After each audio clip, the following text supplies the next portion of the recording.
ವೀಕ್ಷಕರೇ, ನರ್ಸರಿ ಕ್ಷೇತ್ರದಲ್ಲಿ ತನ್ನದೇ ಆದ ಛಾಪನ್ನ ಮೂಡಿಸಿಕೊಂಡು 35 ವರ್ಷಗಳಿಂದ ಕೃಷಿಕರಿಗೆ ಆಯ್ದ ತಳಿಗಳ ಜೊತೆಗೆ ಗುಣಮಟ್ಟದ ಗಿಡಗಳನ್ನು ನೀಡ್ತಾ ಇರುವಂತಹ ನವನೀತ್ ನರ್ಸರಿ ಅಂತ ಹೇಳಿದರೆ ಪ್ರತಿಯೊಬ್ಬರಿಗೂ ಕೂಡ ಗೊತ್ತಿರುವಂಥದ್ದು. ಪುತ್ತೂರಿನ ಕೆಲ್ಲೆ ಮೈದಾನದಲ್ಲಿ ತೆರೆದುಕೊಂಡಿರುವಂತಹ ಹಲಸು ಹಣ್ಣು ಮೇಳದಲ್ಲಿ ನೀವು ಎಂಟ್ರಿ ಕೊಡ್ತಾ ಇದ್ದ ಹಾಗೇನೆ ನವನೀತ್ ನರ್ಸರಿಯವರ ಗಿಡಗಳು ನಿಮ್ಮನ್ನ ಕೈ ಬೀಸಿ ಕರೆಯುತ್ತೆ. ಇಲ್ಲಿ ಎಲ್ಲಾ ರೀತಿಯಾದಂತಹ ಹಣ್ಣಿನ ಗಿಡಗಳು ಇರುವಂಥದ್ದು, ಅದರ ಜೊತೆಗೇನೆ ಸ್ಥಳೀಯವಾಗಿ ಸಿಗದೇ ಇರುವಂತಹ ಹಲವಾರು ಗಿಡಗಳನ್ನ ಕೂಡ ಈ ಒಂದು ನರ್ಸರಿಯಲ್ಲಿ ಆ್ಯಡ್ ಮಾಡಿಕೊಳ್ಳಲಾಗಿದೆ. ಹಾಗಾಗಿ ಮಾತಾಡಿಸಬೇಕು ಯಾವ ರೀತಿಯಂತ ಗಿಡಗಳು ಇದೆ ಅನ್ನೋದು, ಅದರ ಜೊತೆಗೇನೆ ಇವುಗಳ ಆರೈಕೆ ಯಾವ ರೀತಿಯಾಗಿ ಮಾಡಬೇಕು ಇದರ ಬಗ್ಗೆ ಕೂಡ ನಾವು ನವನೀತ್ ನರ್ಸರಿಯ ಮಾಲಕರಾಗಿರುವಂಥ ವೇಣುಗೋಪಾಲ್ ಸರ್ ಜೊತೆ ಮಾತಾಡಿಸ್ಕೊಂಡು ಬರೋಣ.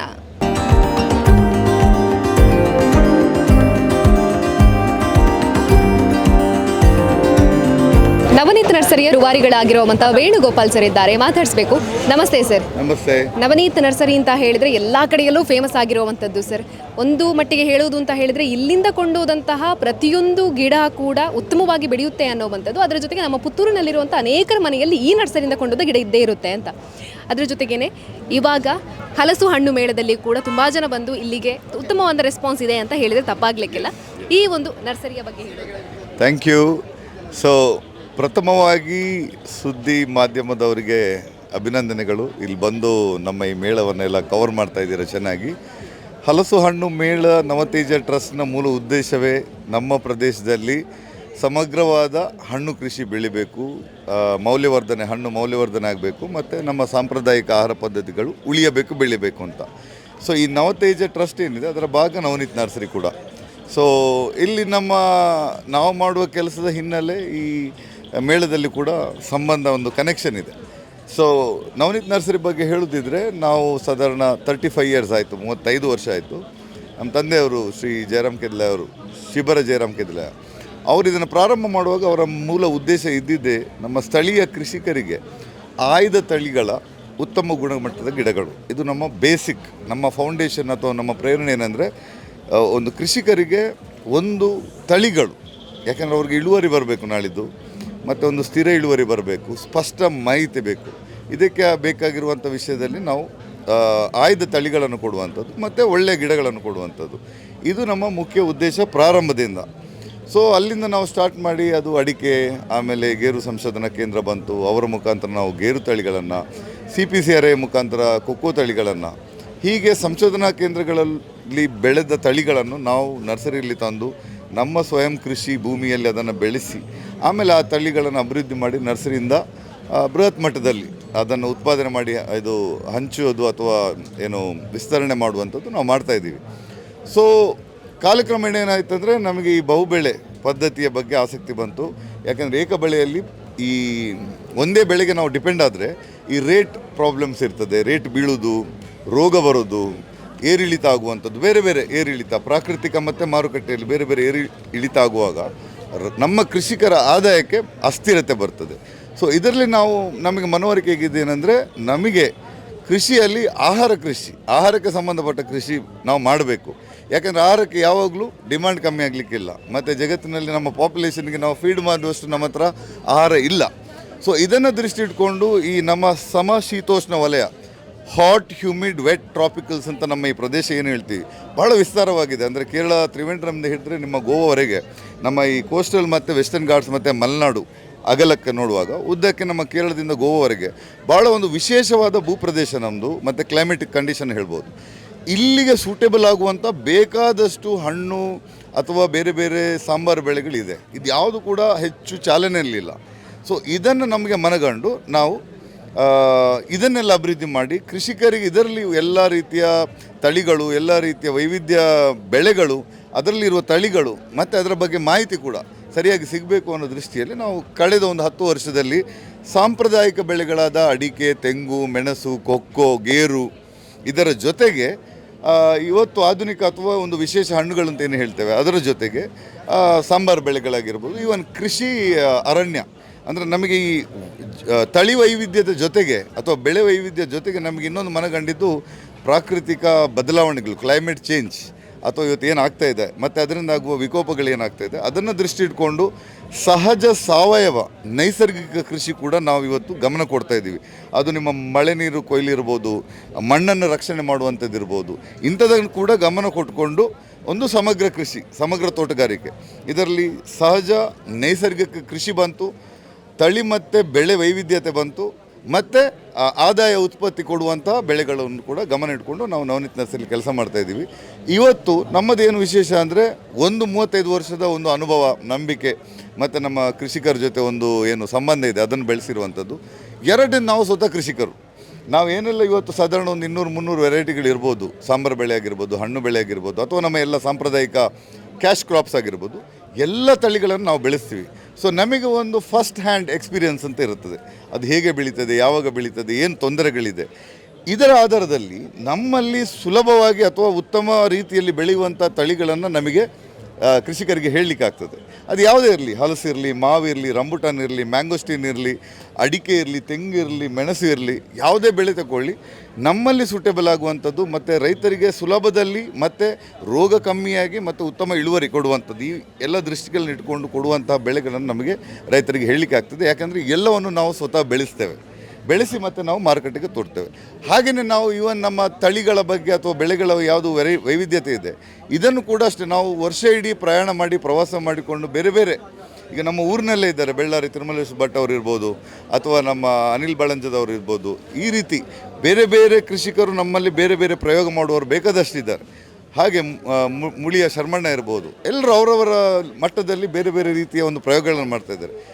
ಇದೇ ರೀತಿ ಸಾಧಾರಣ ಇಡೀ ದಕ್ಷಿಣ ಭಾರತಾದ್ಯಂತ ನಾವು ನಿತ್ಯ ಅಂದರೆ ಪ್ರತಿ ವರ್ಷ ತಿರುಗಿ ಬೇರೆ ಬೇರೆ ಬೆಳೆಗಳಲ್ಲಿ ಬೇರೆ ಬೇರೆ ತಳಿಗಳಲ್ಲಿ ಏನು ಆಗ್ತಾ ಇದೆ ಅನ್ನೋದನ್ನು ನಾವು ನೋಡಿಕೊಂಡು ಕಲ್ತ್ಕೊಂಡು ಅದನ್ನು ನಾವು ನಮ್ಮ ಊರಿಗೆ, ನಮ್ಮ ಪುತ್ತೂರಿಗೆ, ನಮ್ಮ ಕೃಷಿ ಭೂಮಿಗೆ ತಂದು ಅದನ್ನು ಮತ್ತೆ ಪ್ರಚಾರ ಮಾಡುವಂಥ ಕೆಲಸ ನಾವು ಮಾಡುವಂಥದ್ದು.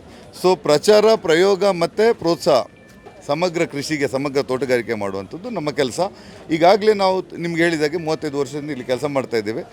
ಕಳೆದ 3 ವರ್ಷದಿಂದ ಪುತ್ತೂರಲ್ಲಿ ನವನೀತ್ ನರ್ಸರಿಯಿಂದ ಮುಂಡೂರು ರಸ್ತೆಯಲ್ಲಿ, ಈಗ ನಾವು ಕಳೆದ 3 ವರ್ಷದಿಂದ ಉಡುಪಿ ಜಿಲ್ಲೆಯ ಹೆಬ್ರಿ ಆಗುಂಬೆ ಒಂದು ತಪ್ಪಲಿನಲ್ಲಿ, ಆಗುಂಬೆ ಒಂದು ಕಾಡಿನ ತಪ್ಪಲ್ಲಿ ಸೀತಾ ನದಿ ಅಂತ ಇದೆ, ಅದರ ಬದಿ ರಾಷ್ಟ್ರೀಯ ಹೆದ್ದಾರಿ 169A 169A ಶಿವಮೊಗ್ಗ ಮಂಗಳೂರು ಉಡುಪಿ ರಾಷ್ಟ್ರೀಯ ಹೆದ್ದಾರಿಯಲ್ಲಿ, ಅಲ್ಲಿ ಕೂಡ ನಾವು ಇದೆ, ಅಲ್ಲಿ ನವನೀತ್ ನರ್ಸರಿ ಹೆಸರಿನಲ್ಲಿ ಸೀತಾ ನದಿ ನರ್ಸರಿ, ಯಾಕಂದರೆ ಅಲ್ಲಿ ಸೀತಾ ನದಿ ಹರಿತಾ ಇದೆ. ಸೊ ಅಲ್ಲಿ ಕೂಡ ನಾವು ಮಾಡ್ತಾಯಿದ್ವಿ. ಸೇಮ್ ಅಲ್ಲಿ ಕೂಡ ಅಷ್ಟೇ ಒಂದು ಮಾಡೆಲ್ ಫಾರ್ಮ್. ಆ ಮಾಡೆಲ್ ಫಾರ್ಮಲ್ಲಿ ನಿಮಗೆ ನೈಸರ್ಗಿಕ ಕೃಷಿ, ಪ್ರಾಕೃತಿಯ ಸಂರಕ್ಷಣೆ, ಅಗ್ರೋ ಫಾರೆಸ್ಟ್ರಿ ಅಂದರೆ ಏನು ಕೃಷಿ ಅರಣ್ಯ, ಅದರ ಜೊತೆ ನಿಮಗೆ ಆಧುನಿಕ ಅಥವಾ ಲಾಭದಾಯಕವಾದ ಸಮಗ್ರ ಏನು ವೈವಿಧ್ಯಮಯ ಬೆಳೆಗಳಿರುವಂತಹ ಮತ್ತು ತಳಿಗಳಿರುವಂತಹ ಒಂದು ಸಮಗ್ರ ತೋಟಗಾರಿಕೆ, ಅದರ ಜೊತೆ ನರ್ಸರಿ, ಹೀಗೆ ಒಂದು ಮಾಡೆಲ್ ಫಾರ್ಮ್ ಮಾಡಿಕೊಂಡು ನರ್ಸರಿ ಮಾಡಿಕೊಂಡು ಇನ್ನು ಮುಂದೆಗೆ ನಮ್ಮ ಗ್ರಾಹಕರು ಅಥವಾ ನಮ್ಮ ಜೊತೆ ಯಾರು ಕೃಷಿಕರು ಬರ್ತಾರೆ ಅವರು ಬೆಳೆಸುವಂಥ ಎಲ್ಲ ಒಂದು ಏನು ನಿಮ್ಮ ಬೆಳೆಗಳಿರ್ತದೆ ಅದನ್ನು ನಾವು ಮಾರುಕಟ್ಟೆಗೂ ಕೂಡ ತಲುಪಿಸುವಂಥ ಕೆಲಸ ಕೂಡ ನಾವು ಅವರಿಗೆ ಮಾಡಲಿಕ್ಕೆ ನಾವು ಅವಕಾಶ ಕೊಡ್ತಾಯಿದ್ದೀವಿ. ಅದರ ಜೊತೆ ಇತ್ತೀಚೆಗೆ ನಾವು ಇದೆಲ್ಲ ಜನರಿಗೆ ಖುಷಿಯಾಗಿ, ಯಾವಾಗ ಈ ಪರಿಸರ ಸಂರಕ್ಷಣೆಯನ್ನು ಕೂಡ ಒಂದು ಕಾಳಜಿ ಇಟ್ಕೊಂಡು ಒಂದು ವೈವಿಧ್ಯಮಯ ತೋಟಗಾರಿಕೆ ಮಾಡಬೇಕು ಅಂತ ಜನ ಇವತ್ತು ಮನಸ್ಸು ತೋರಿಸ್ತಾ ಇದ್ದಾರೆ.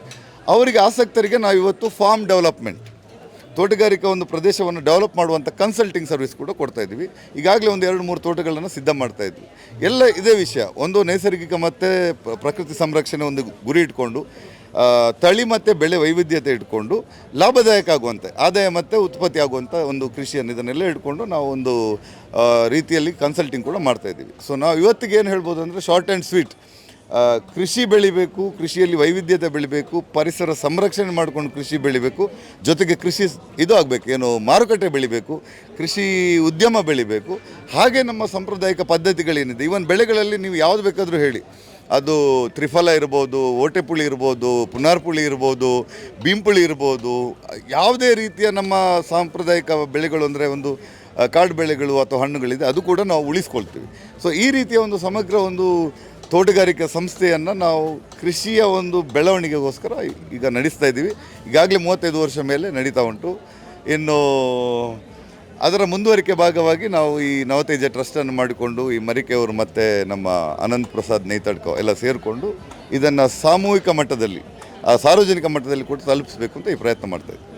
ಹಾಗೇನೆ ಬಂದವರು ತುಂಬಾ ಅಟ್ರಾಕ್ಟ್ ಆಗ್ತಾ ಇರೋದು ಅಂತ ಹೇಳಿದ್ರೆ, ಅಲ್ಲಿ ಸೈಡಲ್ಲಿ ಇಟ್ಟಿರುವಂಥ ಹಣ್ಣುಗಳು, ನಿಮ್ಮದೇ ನರ್ಸರಿಯಲ್ಲಿ ಬೆಳೆದಂಥ ಹಣ್ಣುಗಳನ್ನು ಕೂಡ ನೋಡ್ತಾ ಇದ್ದಾರೆ. ಏನಪ್ಪ ಇದು ಅನ್ನೋದನ್ನು ಕ್ಯೂರಿಯಾಸಿಟಿ ಕೂಡ ಇರುವಂಥ ಸರ್, ಅದರ ಬಗ್ಗೆ ಹೇಳೋದು. ಖಂಡಿತ. ಈಗ ನೀವು ಅಲ್ಲಿ ಒಳಗಡೆ ನಮ್ಮ ನವತೇಜ ಅವ್ರದ್ದು ಕೌಂಟರ್ ಇದೆ, ಅಲ್ಲಿ ನೋಡಿದರೆ ನಿಮಗೆ ಕಮರ್ಷಿಯಲ್ ಆಗಿ ಈಗ ಆಗ್ತಾ ಇರುವಂಥ ಹಣ್ಣುಗಳ ಕೃಷಿಯ ಒಂದು ಏನು ನಮ್ಮ ರೈತ ಮಿತ್ರರು, ನಮ್ಮ ಕೃಷಿ ಮಿತ್ರರು ಯಾರಿದ್ದಾರೆ ಅವರಿಂದ ಅವರ ತೋಟದಿಂದ ತನ್ನ ಹಣ್ಣುಗಳು ಅಲ್ಲಿದೆ. ಹಲಸಿನ ಹಣ್ಣು ಇರ್ಬೋದು, ಮಾವಿನ ಹಣ್ಣು ಇರ್ಬೋದು, ರಂಬುಟಾನ್ ಇರ್ಬೋದು, ಕುಲಾಸನ್ ಇದೆ, ಕಾಫಿರ್ ಲೈಮ್ ಅಂತ ಒಂದು ವಿಶೇಷ ಪರಿಮಳಯುಕ್ತ ಲೈಮ್ ಹಣ್ಣು ಕೂಡ ಇದೆ ಅಲ್ಲಿ. ಆಮೇಲೆ ಲಾಂಗ್ ಸ್ಯಾಟ್ ಅಂತ ಇದೆ, ಪೈನಾಪಲ್ಸ್ ಆಗ್ತಾ ಇದೆ. ಇದೆಲ್ಲ ಅಲ್ಲಿ ಅಂದರೆ ಮಾರಾಟಕ್ಕೆ ಲಭ್ಯ ಇದೆ. ಕೆಲವೆಲ್ಲ ನಾವು ಮಾರಾಟಕ್ಕೆ ಇನ್ನೂ ಲಭ್ಯ ಮಾಡಲಿಕ್ಕೆ ಆಗೋದಿಲ್ಲ, ಯಾಕೆಂದರೆ ಇನ್ನೂ ಕೂಡ ಅದು ನಿಯಮಿತ ಮಟ್ಟದಲ್ಲಿ ನಡೀತಾ ಇದೆ ಅಷ್ಟೇ. ಇಲ್ಲಿ ನಮ್ಮ ಫಾರ್ಮ್ ಮತ್ತು ನಾನು ಆಗಲೇ ಹೇಳಿದ್ದು ಬೆಳ್ಳಾರೆ ನಮ್ಮ ತಿರುಮಲೇಶ್ವರ ಭಟ್ ಸರ್ ಅವರ ಫಾರ್ಮ್, ನಮ್ಮ ಸ್ನೇಹಿತರವರು ಅವರ ಫಾರ್ಮಲ್ಲಿ ಅದು ಫ್ರೂಟ್ಸನ್ನು ಡಿಸ್ಪ್ಲೇಗೆ ಇಟ್ಟಿದ್ದು. ಇನ್ನು ಸಾಯಂಕಾಲ ಇನ್ನೂ ಕೂಡ ಕೆಲವು ಫ್ರೂಟ್ಸ್ ಡಿಸ್ಪ್ಲೇಗೆ ಬರ್ತದೆ ಜನರಿಗೆ ಗೊತ್ತಾಗಲಿ ಅಂತ. ಅಲ್ಲಿ ನೀವು ರೆಡ್ ಚಕೋತ ನೀವು ಮತ್ತೆ ಹೋಗುವ ನೋಡ್ಬೋದು. ರೆಡ್ ಚಕೋತ ಇದೆ. ದೂರಿಯನ್ ಅಂತ ಒಂದು ಸೌತ್ ಈಸ್ಟ್ ಏಷ್ಯಾದು, ನಿಮ್ಮ ಥಾಯ್ಲೆಂಡ್, ಇಂಡೋನೇಷ್ಯಾದಲ್ಲಿ ಬಹಳ ಪ್ರಚಲಿತವಾಗಿರುವಂತಹ ಒಂದು ಫೇಮಸ್ ಹಣ್ಣು ಅದು ದೂರಿಯನ್ ಹಣ್ಣು. ಸಾಧಾರಣ ನಿಮ್ಮ ಹಲಸು ಜಾತಿಗೆ ಸೇರ್ತದೆ, ಬಟ್ ವಿಶೇಷ ಹಣ್ಣು ಅದು. ಆಮೇಲೆ ನಿಮಗೆ ಅಲ್ಲಿ ಬ್ಲ್ಯಾಕ್ ಸಪೋಟೆ ಅಂತ ಇದೆ. ಕೆಲ್ಡಾಂಗ್ ಅಂತ ಮತ್ತೊಂದು ಈ ಹಲಸಿನ ಜಾತಿಗೆ ಸಂಬಂಧಪಟ್ಟ ಹಣ್ಣು ಇದೆ. ಹಾಗೆ ಅಲ್ಲಿ ಒಂದು ಕಮಂಡಲು ಅಂತ ಒಂದು ಹಣ್ಣಿದೆ. ಇದು ಹಣ್ಣು ಆದ್ರೂ ಅದರಲ್ಲಿ ಮುಖ್ಯವಾಗಿ ನಿಮಗೆ ಈ ಹಳೆ ಪ್ರಾಚೀನ ಕಾಲದ ನಮ್ಮ ವೀಣೆ ಅಥವಾ ಇತ್ಯಾದಿ ಸಣ್ಣ ಈ ಬಾರಿಸುವ ಏನು ಹೇಳ್ತೇವೆ ಅದು ವೀಣೆ ಥರ ಇನ್ಸ್ಟ್ರೂಮೆಂಟ್ಸ್ ಬರ್ತಲ್ಲ, ಮ್ಯೂಸಿಕಲ್ ಇನ್ಸ್ಟ್ರೂಮೆಂಟ್ಸ್, ಮತ್ತು ಅದನ್ನು ಪಾತ್ರವಾಗಿ ಅದರ ಏನು ಆ ಕವರ್ ಇದೆ ಅದು ಬಹಳ ಗಟ್ಟಿ ಇದೆ, ಅದನ್ನು ಪಾತ್ರವಾಗಿ ಯೂಸ್ ಮಾಡ್ಕೊಳ್ತಾ ಇರುವಂಥ ಒಂದು ಕಮಂಡಲು ಹಣ್ಣು ಅಂತ ನಾವು ಕನ್ನಡದಲ್ಲಿ ಅಥವಾ ಮಲಯಾಳದಲ್ಲಿ ಹೇಳುವಂಥದ್ದು. ಇಟ್ಸ್ ಬೆಗ್ಗರ್ಸ್ ಬಾಲ್ ಅಂತ ಇಂಗ್ಲೀಷಲ್ಲಿ ಹೇಳ್ತಾರೆ. ಅದು ಮೇಯ್ನಾಗಿ ಮ್ಯೂಸಿಕ್ ಇನ್ಸ್ಟ್ರೂಮೆಂಟ್ಸ್ಗೆಲ್ಲ ಮಾಡಲಿಕ್ಕೆ ಯೂಸ್ ಆಗುವಂಥ ಹಣ್ಣು. ಹಾಗೆ ಕೆಲ್ಡಂಗ್ ಆಯಿತು. ಅನನಾಸ್ ಒಂದು ವಿಶೇಷ ತಳಿಯ ಕೇರಳದ ಟ್ರೈಬಲ್ಸ್ ಬೆಳೆಸುವಂಥ ಒಂದು ಅನನಾಸು ತಳಿ ಇದೆ ಅದರಲ್ಲಿ. ಸೊ ಇದು ಜಸ್ಟ್ ಸ್ಯಾಂಪಲ್ಸ್. ಇದೇ ರೀತಿ ಮಧ್ಯಾಹ್ನ ಇನ್ನೂ ಕೆಲವು ಬರ್ತದೆ. ಹಲಸಿನಲ್ಲಿ ಬೇರೆ ಬೇರೆ ತಳಿಗಳು, ಅಥವಾ ಚೆರಿಗಳಲ್ಲಿ ಒಂದು 15-20 ತಳಿಗಳು ಬರ್ತದೆ. ರಂಬುಟಾನಲ್ಲಿ ಒಂದು 10 ತಳಿಗಳು ಉಂಟು. ಅನೋನಾ ಅಂದರೆ ನಿಮ್ಮ ಸೀತಾಫಲ ಫ್ಯಾಮಿಲಿಯಲ್ಲಿ ಒಂದು 10-15 ತಳಿಗಳು, ಮ್ಯಾಂಗೋಲ್ಲಿ ಒಂದು 50 ತಳಿಗಳು. ಸೊ ಈ ರೀತಿ ಪ್ರತಿಯೊಂದು ಅದೇ ಹೇಳಿದಲ್ಲ, ಬೆಳೆ ವೈವಿಧ್ಯತೆ, ತಳಿ ವೈವಿಧ್ಯತೆ, ಬೆಳೆಗಳು ಮುಖ್ಯ ಬೆಳೆಗಳು ಮತ್ತು ಅದರಲ್ಲಿ ತಳಿಗಳು. ಸೊ ಈ ಎರಡನ್ನು ಕೂಡ ನಾವು ಗಮನ ಕೊಟ್ಕೊಂಡು ನಾವು ಕೆಲಸ ಮಾಡ್ತಾ ಇರೋದು. ಸ್ವಲ್ಪ ಎಲ್ರಿಗೂ ಸ್ವಲ್ಪ ಪರಿಚಯ ಆಗಲಿ ಅಂತ ನಾವು ಈಗ ಇರುವಂಥ ಫ್ರೂಟ್ಸನ್ನು ಡಿಸ್ಪ್ಲೇಗೆ ಇಟ್ಟಿದ್ದೀವಿ.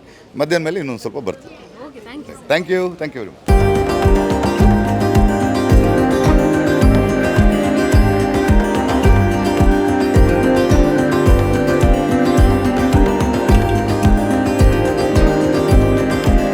ನವನೀತ್ ನರ್ಸರಿಯ ಬಗೆಗಿನ ವಿಚಾರಗಳನ್ನು ನೋಡಿ ತಿಳ್ಕೊಂಡ್ರಲ್ಲ. ಎಸ್, ನವನೀತ್ ನರ್ಸರಿ ಅಂತ ಹೇಳಿದರೆ ಪ್ರತಿಯೊಬ್ಬರಿಗೂ ಕೂಡ ಚಿರಪರಿಚಿತವಾಗಿರುವಂಥದ್ದು.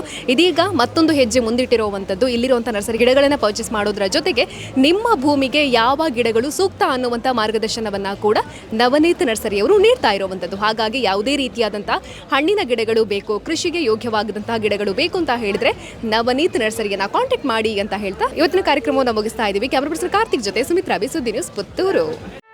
ಸುದ್ದಿ ಚಾನಲ್, ಕ್ಷಣ ಕ್ಷಣದ ಸುದ್ದಿಗಾಗಿ.